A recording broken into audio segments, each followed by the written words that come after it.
guys, welcome back to Life and Gist with Tari, the podcast where we get to meet the most interesting people in our community. Today, we're getting into politics, and I have an amazing guest with me. Her name is Simi Obasan. She's a public servant, a lawyer, a mom, a wife, and in addition, is running for Airdrie City Council. Hi, Simi. Nice to meet you. Hi, Terry. It's nice to be here. Thank you for having me. Of course. I had been looking at your page. I've been stalking you a little bit. And I was wondering to myself, who is this interesting person who's running for city council in my city? I had to meet you. And when I found out you were Nigerian, I was blown away. I was like, this is the thing about Nigerian women. We achieve. We do well. That's right. So, who is Simi Obasan? Okay, Simi Obasan is a very passionate woman. I'm a multi-licensed lawyer, licensed to practice in Nigeria, in Ontario, and here in Alberta. Wow. And I have been into the legal field since 2009, so that's spanning 16 years of Wow. legal experience, and I run my law practice co-founded by my father. It's Grand Forth Legal Practitioners, and we've run it since 2020. We have branches in Ibadan, in Lagos, in Abuja, and here in Alberta, Canada. And I'm a wife, married to the most amazing man who supports every of my dreams and aspirations. And I have two lovely children, a 12-year-old that I call Sweetness and a 9-year-old that I call Deliciousness. Oh my goodness. And that's lovely. I am a business lawyer, an immigration lawyer, and a wills and estates lawyer. I am a public servant. I'm the immediate past president of the Airdrie Black community, just handed over the reins of the presidency. And I am a passionate public servant, and I'm running for Airdrie City Council here in Airdrie this October. Amazing. Oh my goodness, you're doing a lot. Yes, I should also add that I am an educator of law. I teach law at Bow Valley College. Oh, that's and very I nice. also sit on one of the boards of the City of Airdrie. It's the Property Tax Assessment Review Board. So that's part of the things that I do. You wear many, many hats. I do. And I can tell that you do all of them really well. Thank you. So I'm hearing a lot about community, things you do for the community, your job, your professional. And I'm thinking to myself, I'm very impressed. I'm always impressed by people who have this spirit of service. So how did you get into like the community and serving the community? Have you always been like this? Yes, I have always been like this. I'm originally from Nigeria, as you earlier mentioned, and even from Nigeria, I've been one to give back to my community in different expressions. I led the woman and girl child team of a non-profit. It's a Save Our World initiative that supports women and children who go through different types of abuse. That was one of the ways I served my community in Nigeria, and then moved to Canada in 2020 June. And the minute I moved to Canada, first to Calgary, I began to volunteer in Calgary in different ways. Volunteered with Calgary Legal Guidance, which I still do till date, to be able to support people who need legal aid and do not even have the means to achieve it. And then in April of 2021, we bought our first home here in Airdrie and moved from Calgary to Airdrie, and I immediately stepped up to volunteer. The way it works in Airdrie is different. You have to indicate your intention to volunteer on the city's website, and Oh. then they reach out to you after looking through your resume to see which areas you could fit into. And that's how I was contacted to be on the board of the city of Airdrie, one of the things that I do. And I volunteer in many other ways in my community, my I can immediate tell. community, and other ways. It's I do not need a prophet to tell me that my life's purpose is wrapped around service. It's something I find myself gravitating to every time. And it just gives me that fulfillment to make an impact one person Make at a a time. So difference in your it's just community. ingrained in me. Oh, that's really nice. So you moved to Airdrie in 2021. 21. Okay, so you've been here about About 4 years. 4 years, Yes. and you're already ingrained and Into the into the society. society. I really like that. And Thank you. I can tell that Airdrie has kind of welcomed you. Oh, honestly, it's been an amazing experience being a resident and citizen of Airdrie. Airdrie people are kind. Anyone who's planning to come to Airdrie, it's the place to be. People are Yes. warm, very welcoming, and it's genuine. It's not faked. So yes, I have received a lot of warmth and support from Airdrie residents. That's really nice. Thank So you. I'm expecting Airdrie residents to also support her. So Airdrie, I think, is a very interesting city.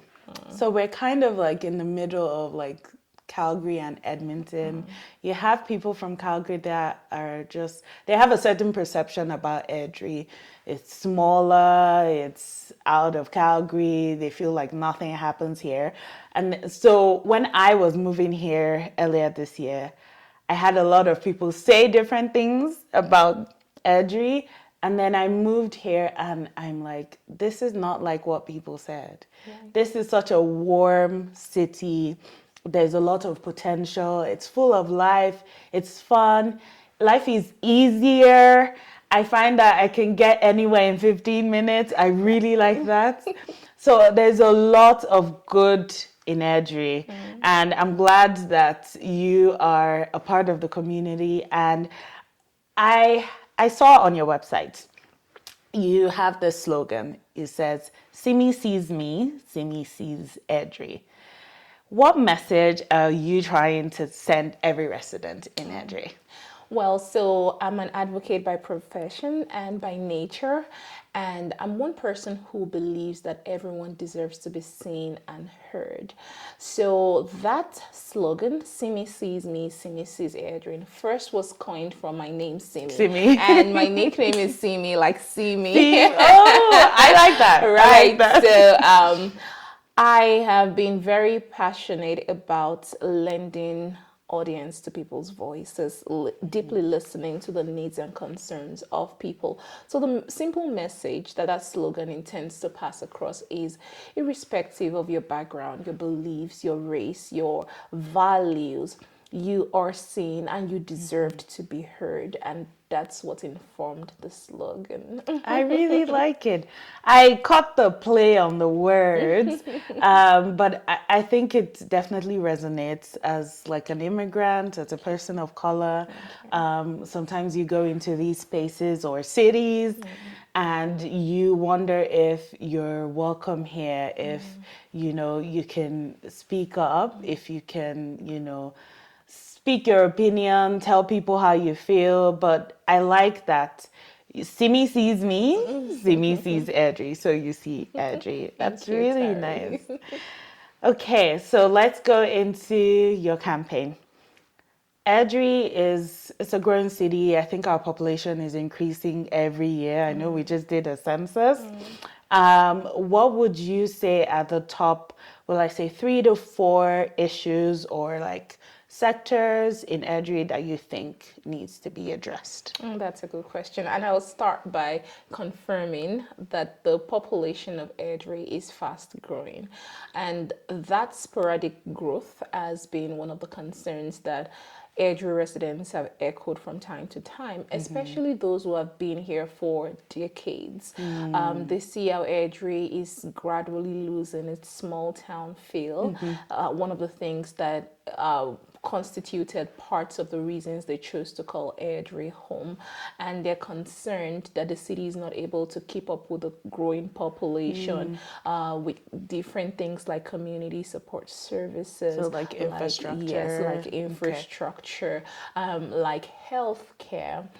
It's one of the big things that Yes. has been consistently echoed as concerns by Airdrie residents, and even things like other support systems like things that cut across every demography, support for youth, support for seniors, for young families, for business owners. All of those kinds of support are things that I think the city is not able to properly provide because of the growth, the fast growing population here in Airdrie. Would you believe that back in 2012, Airdrie had a population of about 45,000, and now with the 2025 population census, we've hit 90,000 and some change. So we've so it's seen doubled. yes, it's doubled in just over a decade, and every year Airdrie adds and welcomes up to 5,000 residents into Airdrie, and I must say that the current council is doing an amazing job to respond to the needs of Airdrie residents within their capacity. One of the things that I have found as the reason why I decided to step up is because I do know that we can be proactive rather than reactive in our governance. Because, like you said, Airdrie shares close proximity with Calgary, and the growth will not stop because everyone would love to have that small town feel but still be close to the city. Yep. So there are smaller municipalities, rural communities that are about an hour away from Calgary or an hour and a little more, and they do not see the same kind of sporadic growth that Airdrie sees because no one would wake up one day to say, oh, I want to wake up and move to Three Hills, or I want to move. Airdrie is top of mind for people who want an affordable alternative to Calgary. So we need to be forward thinking and proactive to make sure that we are measuring growth and we're responding to that growth well enough before we see that growth happen. I think that's a really good point, and there are a few there are a few points you touched on. You touched on healthcare. I think I really agree with you that healthcare is one of the issues that I think needs to be addressed. I know I had to go to urgent care once, and I waited about 9 hours, and there was barely anyone in the urgent care facility to help. And I've heard people say, well, why did you go to the urgent care in Airdrie? You should have gone to Didsbury. So it's one of those things that, and I thought to myself, oh, yes, we really need to fix this. And I'm an otherwise healthy person.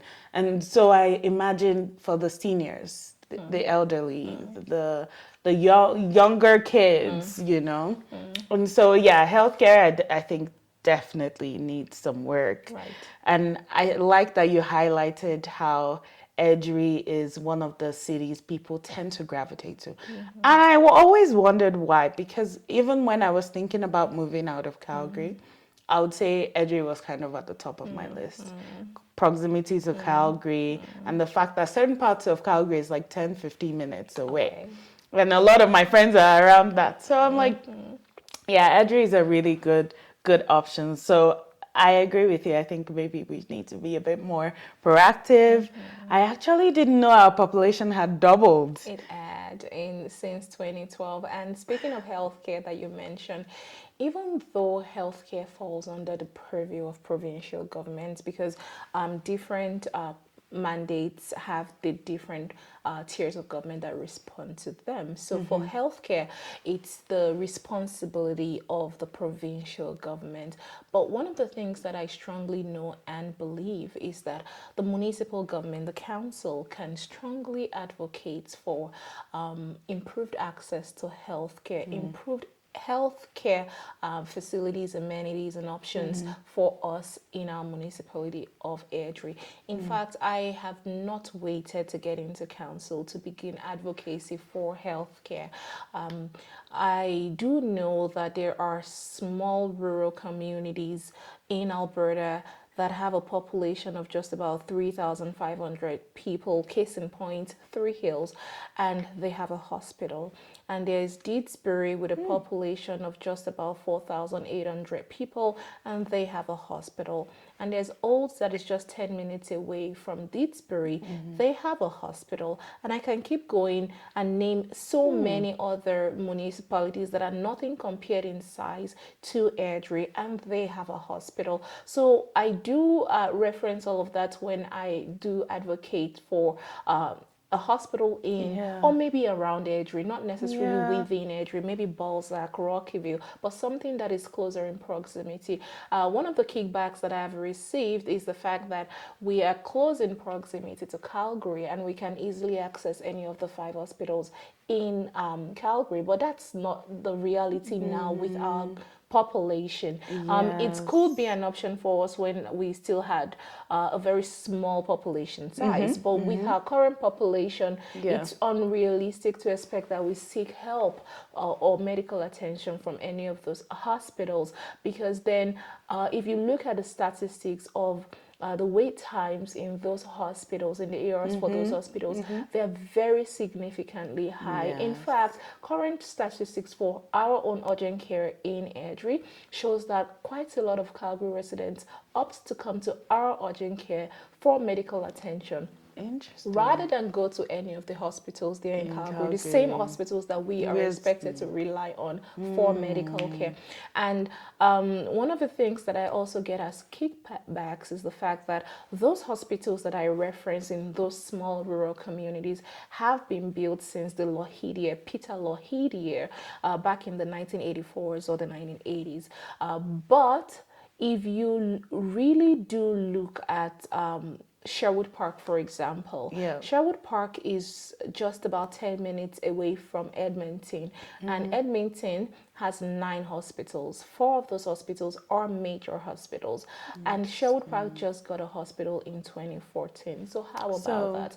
I really do think we need to put enough pressure on the government, the provincial government, to really do see the dire need for a hospital, because there's only so much that an urgent care center can do. Like you, I also had my own shared experience where I went into the urgent care center on Main Street, Airdrie, and I wasn't seen until 8 hours after. And I went with a burn injury, a significant burn injury all over my arm and back.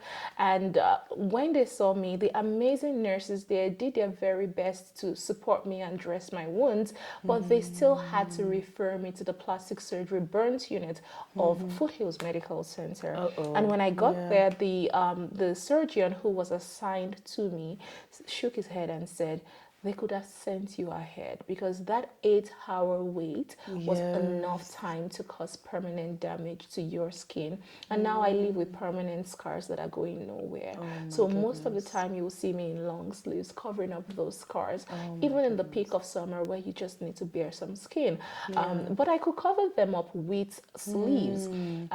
Because I do a lot of community engagement, I've had people share their horror stories with me. People with young kids going in, getting a dash in the head that needs stitches, and they're not seen on time, or they're sent out with a band-aid, or even someone who now has just one limb. She's living with one limb because she went into the urgent care center and she had a pain in her ankle, but it was dismissed as a minor sprain, and she was told to come back in 3 days if the pain is still there. And then 3 days after, she couldn't bear it anymore and went to Deedsbury.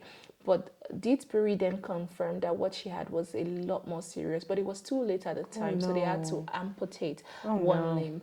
And she's very bitter at Airdrie, at the provincial government, because she could be living with 2 legs, but for something very avoidable rather, she has lost a limb. So we need to make sure that we are we're speaking strongly and loudly about our needs, and I want to be that voice for Airdrie residents. Oh, I really, really like that. And I really relate to all these stories because I have heard a few of them myself and I have experienced a little bit of that. And I think it's interesting that they expect Airdrie residents to go to Calgary for like our healthcare needs. What happens to the Calgarians? Because if Calgarians are utilizing the healthcare sector and Airdrie residents are also doing that, Burden. that's too much burden on the healthcare system in Especially Calgary. given the fact that Calgary is also growing very sporadically. You need to see Yes. their population growth. Yes. It spikes each year. So they already have a strain, a huge strain Yeah. on the medical facilities that are available to them. How much more having 90,000 more people come to add some additional burden to that? It's very unrealistic. And given the fact that health is wealth, this is one area we need to prioritize, and that's why I'm speaking strongly for and advocating for improved health access here in Airdrie. Oh, that's really good. And thank you for doing that. Okay, this is more of a forward-looking question. How do you see Airdrie evolving? I know we're already evolving population-wise, but what are the other ways you think? Also, like you did say, Airdrie is growing in population, so that's one way by which Airdrie is evolving. One of the things that I'm also excited is that the current council have been now responsive to the needs of Airdrie residents. So you see things springing up. For example, we have a new recreational center that is coming up on the southwest part of Airdrie, and then we have a northeast regional park that is being planned and is going to be opened in phases. Those are beautiful additions to the city of Airdrie and part of what Airdrie truly needs. One of the things that I'm really hoping in terms of evolution is that we can better utilize the spaces that we have, because one of the concerns that Airdrie residents have shared with me, especially those who have young children or teenagers, is the fact that there is not enough for the children. I can attest to that. The fact that Genesis Place is already overbooked. I'm not able to get my children into their swimming classes for consistently 2 years in a row, and that's because there are so many people vying for the same limited spots. You know, so I think that we can utilize the spaces that we have. We have some very lovely places. We have regional parks in the southwestern side of Airdrie. That's Chinook Regional Park. We have Nose Creek Park on the main street. We have Airdrie Park is an athletic park where you can go and run and walk and you know, watch the fireworks, watch some games. We have some very lovely parks here in Airdrie. But one of the things that I've heard and seen is the fact that there are no regional parks serving the southeastern part of Airdrie, and Southeast is the largest quadrant in Airdrie, has the largest communities. Oh, I didn't know that. Yeah, so people usually have to commute from Southeast to Southwest to go to Chinook Park if they want to go to the splash park, or they want to use some rink or the baseball diamonds. They don't have any of that in the Southeast. So one of the things I think we can do in terms of evolution is to revitalize what we have, because Southeast has their community playgrounds for respective communities. They have some beautiful pathways, they have some dog parks, but they also have the Fletcher Park now and the Jensen Park. You see, the Jensen Park is one of the parks that I think we can revitalize. Jensen Park already has some beautiful amenities. It has some benches you can sit on. It has some dog parks. It has the green spaces. It has lovely places, but it's not as functional as the regional parks in the different other quadrants. So I think that we can, in a way, not to spend too much, but at the same time respond to the needs of Airdrie residents. We can revitalize it in steady phases. I love the fact that it has that white, beautiful gazebo. Yes, I I've see seen that. couples go there to Take get photos. their take photos and do their Yeah. vow renewals. How about we begin to gradually introduce amenities that people need? A lot of people are very athletic here in Airdrie, so we Yeah. can begin to gradually install rings, baseball Yes. diamonds, till it becomes as Yeah. functional as the other parks that serves other quadrants in Airdrie. So what that will do is it begins to respond positively to the needs of southeastern residents of Yes. Airdrie, but not just them. We can begin to see people visit from other quadrants, Yeah. and then it strengthens the social bond of Yes. Airdrie residents and the social fabric of our society. That's true. Oh, I really like that. Thank you. I've never really thought about it, but I do remember my friend moving around Bayside, and one of the things she was really actively looking for was playgrounds for the kids. And I, as a single girl, I never really thought about it. I mean, I can take a walk, but I didn't think about how important those recreational spaces are for people with children and people that are super active. So that's a really good initiative.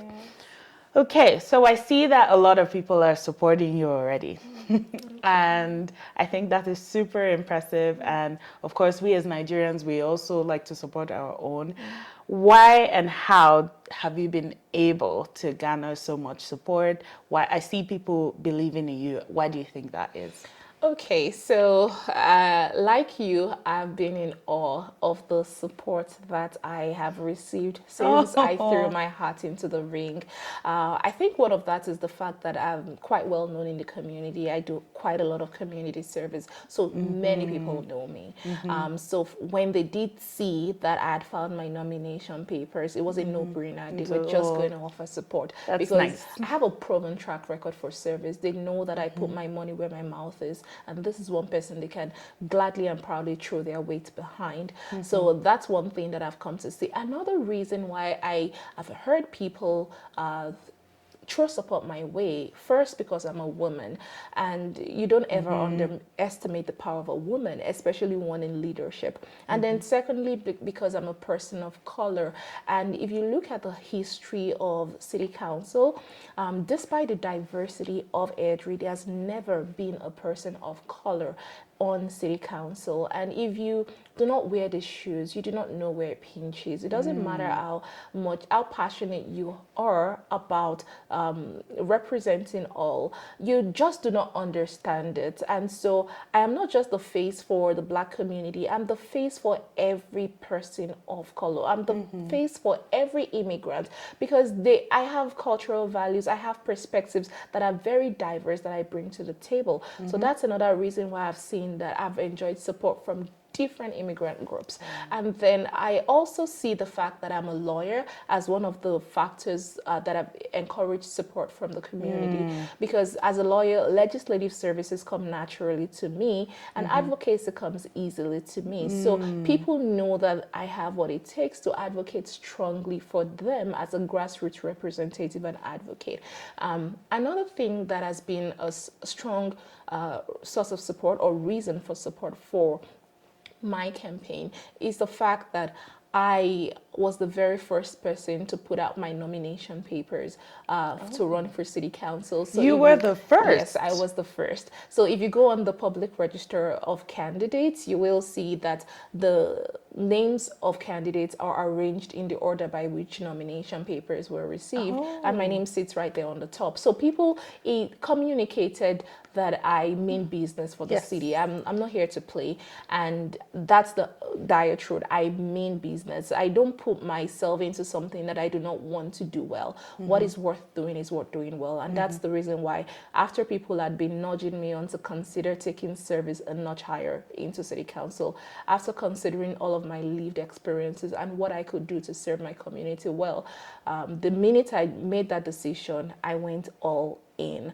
So that's one of the reasons why I've enjoyed support. And then my platforms, the reasons why I'm running, the kind of things that I want to do to change, drive change in the city, has been one of the reasons why people have thrown their weight behind me. Support for seniors, advocacy for healthcare, Yes. support for every demography, and every other thing that I am promoting, a safer community, because as a lawyer, I'm married to a law enforcement officer. We do know a thing or two about safety, and I want to bring all of that knowledge to help to improve our city. And then equity, diversity, and inclusion, to make sure that we have inclusive representation in our city is one of the things that has drawn people to support me. So I have enjoyed support from people from different walks of life and backgrounds, and I'm very appreciative and grateful for it.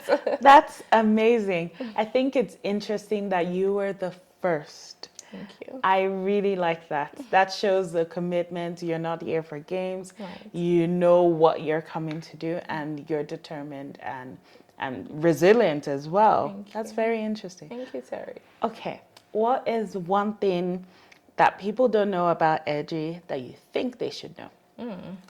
Okay, one thing that people do not know, there are quite a lot, but I think the one that is top of mind to me that I want Airdrie residents to please pay careful attention to is the fact that the organics collection service of Airdrie usually separates 60,000 tons of organics from the waste in about a decade now. They've had to, and that's a lot of organics to have to separate from waste.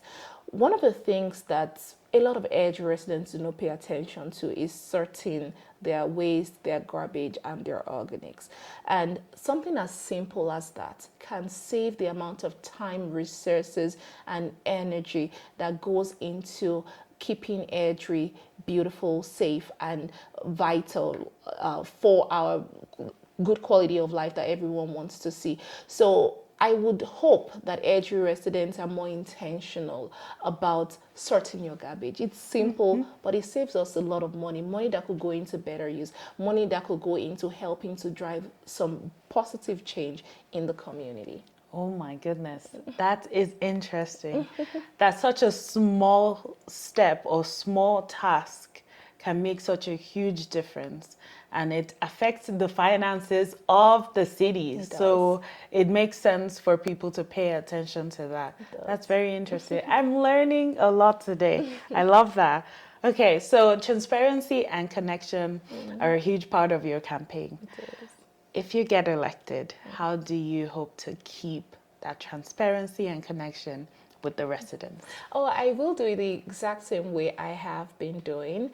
One of the things that I make sure to do is to directly connect. I like to be accessible to Airdrie residents because a lot of people have concerns. They have ideas. They don't just know who to share them with. They don't know how to pass that information across. So when it comes to accessibility, it's key to me. It's a very key component of my service to the community. So I intend to continue to remain accessible, but in person through town halls or through community events or through personal engagements with community members, and also through my social media platform. I run a very active social media presence. Yes, I know. So you need to make sure, if you're not connecting yet, look up Simi Obasan on every social media platform, on LinkedIn, on Instagram, on Facebook, on X, on TikTok, on YouTube. We are there. I am there. And I am just a text message away. I'm a DM away. If you reach out to me, I will respond. And then in terms of transparency, I believe that that's one of the responsibilities of government. We need to be transparent and accountable to the people that we serve. It's a place of service, not a place of politicking. So we want to make sure that we are keeping Airdrie residents as informed and involved in the process of governance. A lot of people have told me that they do not know so many things. When I begin to advise them on this is what is happening in the community, this is why it is happening, it's the first time they're hearing it. So we need to be better accountable to make sure that people are getting involved in all of these governance processes. And that's one of the things that I intend to keep up. That's really good. I like that you highlighted that sometimes people don't know. And just our conversation, a brief conversation, a lot of facts about Airdrie, a lot of things that you've mentioned that, oh, I didn't really think about. That's really interesting. And I agree, like transparency and connection, super important. And I like that that is a part of your campaign. Thank you. So how can people take action and how can we support your campaign? Oh, so there are many ways, many easy ways by which you can support the campaign. Be a volunteer. We have, I'm blessed with the gift of people. I should say that I call myself a wealthy woman. And I'm not just talking money wealth, I'm talking people wealth. The minute I decided to step up and run for city council, people have stepped up to the cause and vision. I have a 75-man volunteer team, and I hear comments that I'm running a mayoral campaign because never have they ever seen that volume of support for a role as small as the council role. That's how much people have stepped up. You can be a part of that number, not just to be a part of the number, to be actively involved in pushing this vision and making it a reality. So reach out to know how you can volunteer. Go on the simiobasan.ca website and click to join and be a part of the volunteer, and then give, because the campaign will not run itself. We need funds to make it happen for the events that we have. We have a town hall coming up on August 31. We have a summer barbecue coming up on September 13. And these events are very important, just like the Stampede breakfast that we held and recorded over 400 people in attendance. It brings Airdrie residents together to be able to share their thoughts and ideas for the city. It's part of the process of involvement that I just earlier mentioned, involving residents in the governance process. So giving to the campaign can help us promote this candidate, Simi Obasan, and make it happen in October when the elections is scheduled to happen. And you do not have to give so much. Even something as small as $50 will go a long way to help drive the campaign. And the email to give is simiobasan7@gmail.com. You'll find it on the Simi Obasan website and on all of our social media platforms. But please give. That's one way. And then spread the word. Don't sit on this information you just knew. You just met a passionate lawyer who is passionate about driving change in Airdrie. Everyone needs to know that. Spread the word to everyone, even if they are not Airdrie residents, because you just might not tell. That person you speak to may have someone whose vote might just be the defining vote. So speak to people, spread the word about Simi Obasan and the changes she's hoping to drive in Airdrie. That is one of the ways by which you can support. And please pray for me. I'm a Christian and I'm unapologetic about my Christian faith. And I believe that with strength shall no man prevail. So please continue to pray for me and pray for better support for me and my campaign and my candidacy when I become a city council member this October.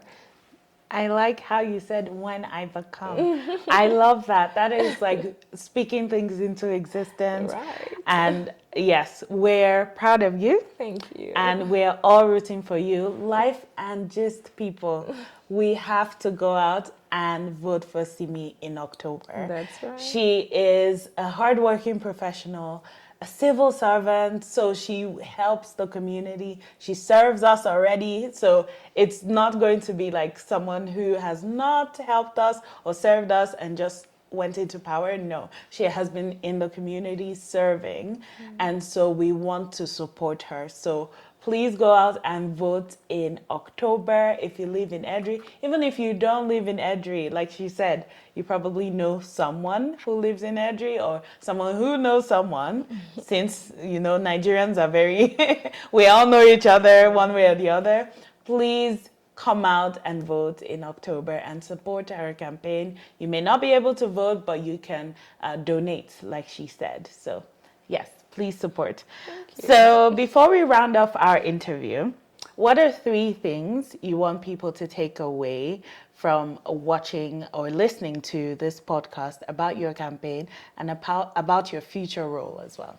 Okay, so the first thing that I want you to take away is Simi is here to drive change in the community, not for one group, but for all. I am going to be the grassroots advocate for everyone, irrespective of your beliefs, your race, your background. That's one thing I want people to know. The second thing I want people to know is you have a part to play in the change that you want to see. It could be in something as little as sorting your organics, and it could be in something as simple as being a part of this movement. You should not just sit on the sidelines and watch. Step out. And then the third thing that I want people to know is volunteer, not only for my campaign, in your community. We can't just continue to take. It's time to give. And there are different ways by which you can give back to your community. Volunteer in the food bank, volunteer for not-for-profit organizations, volunteer with the city, volunteer in every way, shape, or form that is available. Be a part of the growth and change that you want to see. Those are the three things I will leave with my viewers. Amazing. I love that. Okay. You made a good point. I had this boss at work that always volunteered for things. He would volunteer for anything. And one day I asked him why. And he said, 20% of people do 100% of the work. And that stuck with me. That the city is running well, things are going good. People are doing the work. That's right. And sometimes they're not getting paid. And those people are angels because they're volunteers. Right. So go out and volunteer. And this is a call to me as well to volunteer for things. Yes. So yes, thank you, Simi. It's been lovely chatting with you. It was a pleasure. And yes, I wish you good luck in your campaign. I will come out and vote. I will make sure I do that in October. And of course, I will put Simi's details across the screen. I'll put it in the description as well. If you follow me on Instagram, I will tag her in videos so you guys can connect with her. And of course, go out and vote in October. Yes. So thank you so much for watching, everyone. And please like, comment, and subscribe and connect with Simi. Okay? Thank Bye. You. Bye.